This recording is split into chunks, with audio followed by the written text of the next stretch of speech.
Hey, g'day, it's Buck here from Pagan Men Australia, and I'm here with Charles. Hello. So I wanted to catch up with Charles to talk a little bit about his recent experience at Earth Song Witch Camp, which is a reclaiming witch camp held in Victoria, Australia. We both attended recently, and I just wanted to get a little bit of perspective from you about how you found the whole experience. But before we jump into that, could you share a little bit with us all about your work or your path so far? My path so far has been quite short. It was, to Beltane to the day. So around this time of year that I honestly just caught up with a friend for an Ostara celebration, not knowing anything about the witchcraft pagan community, a living witchcraft pagan community in southeast Queensland. And it was just going to catch up with this friend of mine that I was introduced to this community of Brisbane witches that all works in the reclaiming and wildwood traditions. And I was hooked from the first meeting. They invited me along to their Beltane celebrations, and it was quite beautiful. But before that, it had just been a lot of reading in books and sort of trying to find out the legitimacy around the ideas of paganism and witchcraft and how that fit within me. And then actually finding, like I said, that living tradition was quite exciting. It's like, okay, this is something I can actually get involved in. And over the last 12 months, it's just been a whole heap of mind-blowing, emotionally enriching experiences of just meeting new people and finding myself and developing my own practice. And cool. So we first met a Queer Pagan Men meetup, a Queer Pagan Men Australia meetup up in Brisbane. What does it mean to you, or what's your connection in any way, if any way, to the queer pagan identity, or even exploring paganism through a queer lens?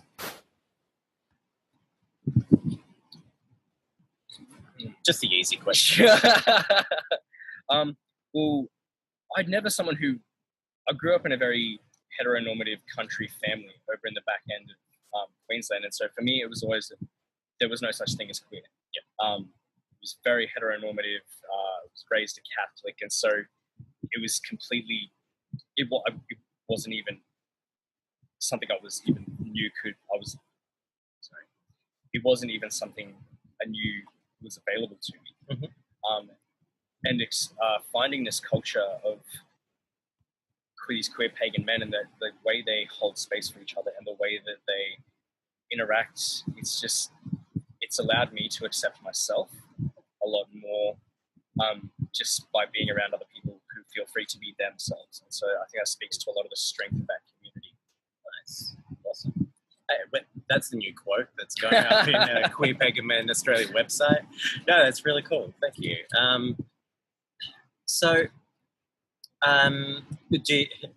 I know you've spent a little bit of time now, in your short time, being exposed to some wildwood tradition work and a little bit of reclaiming work, and you've obviously been exploring some of your own work. Where do you feel the draw pulling you, or is it just sort of horse drawing you multiple ways? Well, being someone who's quite politically active in an animal welfare and animal rights space, I connected quite deeply with reclaiming and their sort of not slacktivism but magical activism. I love that. I don't really bought into that idea. So I'm really enjoying exploring reclaiming. They're the only sort of two traditions I've been exposed to, like wildwood in a very small capacity and reclaiming in massive capacities because of these witch camps. But I don't really sort of feel anything pulling me in either direction. I'm still in very much an information gathering stage, and finding what sits right with me. Whenever I meet someone from other traditions, I just want to know as much as I can. Sponge. Sponge. And find eventually when something piques my interest enough to when I feel really called to go down that path, at least I know I'll have someone to explore that with. And so I'm very much of the belief that I want to experience these things myself. I don't just want to read and sort of inorganically start practicing. I want to be able to meet people from different traditions and explore those different ideas and actually develop those techniques that they practice within their magic that way. Yeah. And like I know you're a little bit of an outdoor adventurer, so recently you actually travelled to inland Australia. Can you tell us a little bit or share with us a little bit about what that experience was like for you? Obviously in any aspect, but particularly spiritually, or being so connected to areas of land where spirits speak so loudly. Yeah. What was that like? So I went up exploring the areas of the Northern Territory, so Litchfield, Kakadu, a whole bunch of those beautiful natural parks and conservation areas. And being someone who's always grown up on coastline, I've always sort of felt real comfortable around these beachy areas or sort of country bushland. But it's an entirely different landscape out there. And just to see that extreme contrast between the two is just absolutely beautiful. Like, this country holds such incredible beauty, and such incredible presence as well. What I found particularly beautiful, even just from a visual perspective, is how the landscape depends on fire.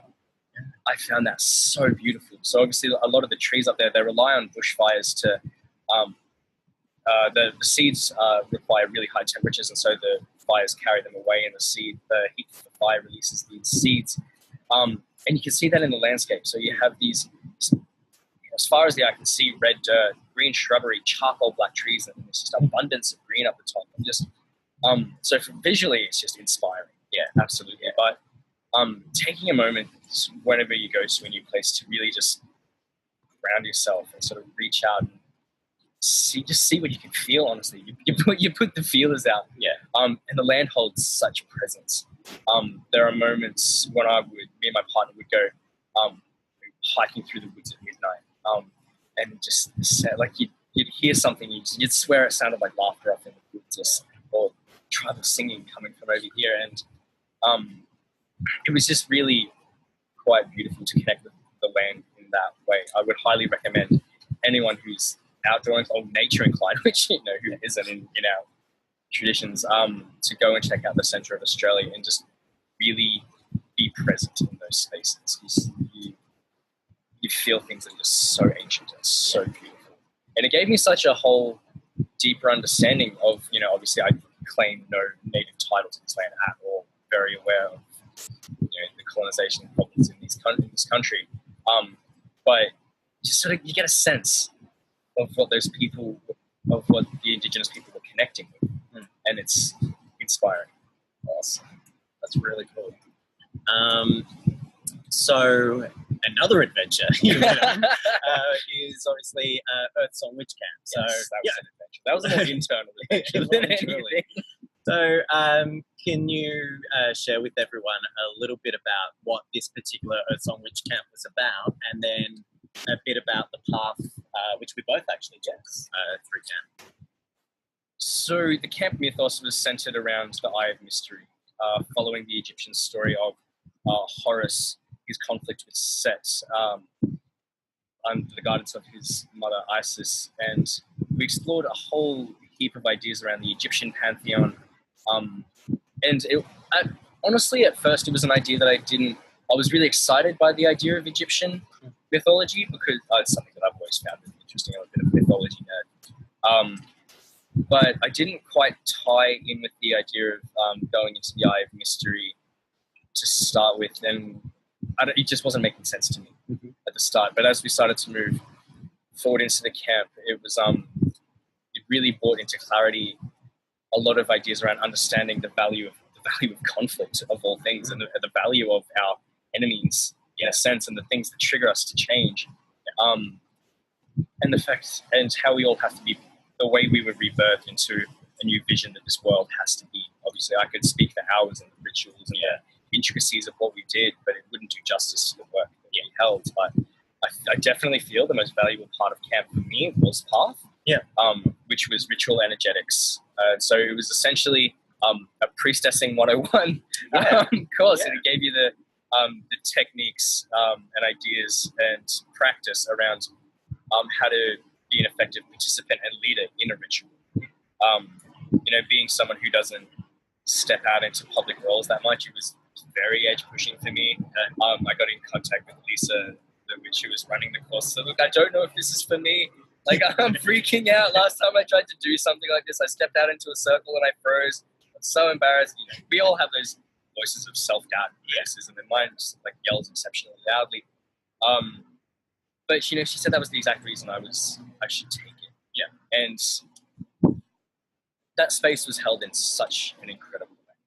I was able to develop myself and my skills in ways that I would never have imagined, and I feel so much more comfortable and empowered within myself to be able. I've only been doing this a year, but to sort of see the distance I've come in that year, feel like that was a sort of real milestone for me. Was that path, and sort of being actually able to gather the ideas of what it means to be an effective ritual participant, ritual leader, ritual creator. I did the same path, and for me, I've been doing this for a little while now, and I've facilitated ritual and all of that, but there was so much that I got out of that particular path work that just really was able to fine tune and just nut out those little lingering doubts and some great simple techniques for just going, okay, self-doubt over there, ego over there, what is left? How do you actually hold space properly and make sure that you are serving yourself within community and how that works. It's really cool.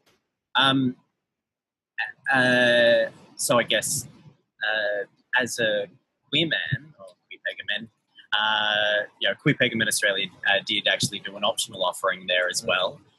But we actually had, I think there was like 13 of us in the whole camp. So, of a camp of about, 80 people, I think it was quite amazing to have 13 I honestly think that the only men that there were queer Pagan we were men. identified, So, we had a great little time, but obviously, I guess I find reclaiming to be very inclusive, and it wasn't always the case for me initially. Many years back, I was sort of questioning around that, but well and truly, I feel very comfortable with that. But can you tell me a bit about your experience as a queer man, how you found being in that space, how you felt welcome, things like that? So I think I might just go into a little bit about that optional offering that we had without obviously breaching confidentiality of anyone that was in there. No, you can tell them while I got my cock out. That's fine. Oh. So the way it started was essentially each of us went around and essentially just ranted how we were feeling about this postal survey that will influence the marriage equality plebiscite. And honestly, it was refreshing in a way that everyone was just as pissed off as I was. Yeah. But we all had our different ideas, and all this anger came from the same place, but it was put through different lenses. And it was just so... we all felt accepted in our own anger, in our own passion, in our own sadness, in our own helplessness, exactly. But at the same time, that we're able to take that and create something quite empowering. So I think it tapped into quite a powerful well of anger and passion and a will to what is right. A will that this is our right, it's not yours. Just experiencing that as well, and feeling that our passion has a force in the world that is justified. Well, truly. Look, there was lots of amazing things for me about the whole camp, but particularly that offering, which basically consisted of a check-in, which just was Snowballed. such energy raising that by the end of that, I just realized, oh shit, we've got to do something with this, and actually ended up forming quite a potent, short but power fucking punch little ritual, you know. And it was quite an incredible experience to go through, and just what happened in that room itself, like that whole space just changed so quickly. Yeah, I don't think I've cried that hard in a long time. But it was interesting because people came in with combinations of complacency. That's not to say they don't care. They just kind of go, well, you know, what difference can it make? I've been struggling for so long, and I'm over it. Yeah, that's it. People being exhausted, people being, you know, angry that everyone's not fighting hard enough. You know, we all had our space and our voice, and it was amazing how separate they all were, and then how unifying it was. Yes. With that. So yeah, that was really cool. It was really cool. So what's next for you? What are you doing now? What's next for me? Well, it's a beautiful Beltane time of year. This weekend in Brisbane, I'm participating in this beautiful ritual that the Wildwood Witches put on in Brisbane. They do this annual fairy parade in which I think between 80 and 100 people will be there for the morning ritual this year. We start in Roma Street Parklands at one end of the city, and we sing and dance and drum and be queer and lovely and throw flowers, costumes and throw flowers, and it's all just a whole heap of just spreading loveliness as we chant a love spell through the city. That's then we then end up in the Botanical Gardens and host this beautiful love spell. Essentially, I don't know much about the intricacies of the ritual this year because I'm just a participant. I've been given the sort of clues that there's going to be a whole heap of really positive magic around queer love and marriage equality, which I'm really excited for. I think it's going to be exceptionally beautiful. And then that goes on to an evening ritual, which is, if the day ritual is PG, the evening ritual is a little more R-rated.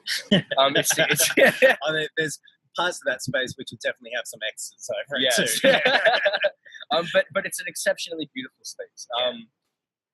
The amount of detail and thought that goes into the entire day from this community of beautiful witches is just absolutely mind-blowing and inspiring to see how deeply they care for this community, and like this is their offering to their gods and their community. It's beautiful. Yeah, so for anyone watching this in the Northern Hemisphere, wondering why in October we're doing a Beltane ritual, well, it's just how we do it down under. We're that backwards. We are that backwards. But yeah, so while at the same weekend everyone celebrates Halloween as well. So it's such an interesting contrast. Yeah. We learn to hold paradox very easily down here in Australia. So it's an easy concept for us. Awesome. So where would you like to see the future of the queer pagan community? What would be your little sort of golden nugget or next milestone that you'd like to see achieved, or even just a grand wish that you've put out there for the gay gods? The gay gods. I feel like the community as it is at the moment it's like a mist that's trying to solidify. We're all out there from a community perspective. I'm trying to pull together in the Queer Pagan Men Australia space. I feel it's gaining momentum and it's starting to build into something potentially quite beautiful, quite empowering for a lot of queer pagan men. And I'm excited to see that grow over the next year. It's hard to wish for myself where I'll be in a year from now, because if I was thinking back to 12 months ago, thinking about where I will be now is so foreign. I could never have even imagined the way it is. I think definitely a lot more sort of strict practice and daily practice, and not just going, I'll leave that, but actually sort of being really committed to the growth of my craft and the growth of my practice, and Actually, because the queer community is something that I never really connected with, just given my upbringing, and it was something that was just so I never connected to queer culture. I always just, yeah, no, like even only like the idea of sort of gender fluidity is something that I've come okay with in the last 6 months. To me, it was always just sort of like a taboo that I wasn't comfortable crossing. But now he's yassing all over the yes. place. So honestly, just feeling a lot more comfortable in myself, where I am able to explore those parts of myself and not feeling so restricted with who I should be. Yeah, as well. Cool, very cool. Well, thank you so much for taking the time and doing this thing. We're sitting at a Mermaid Beach right now, so it's a beautiful, beautiful day. So I think the next best thing is to basically just strip off and run into the water. So anyway, thank you very much, and we'll see you next time on Pagan Men Australia.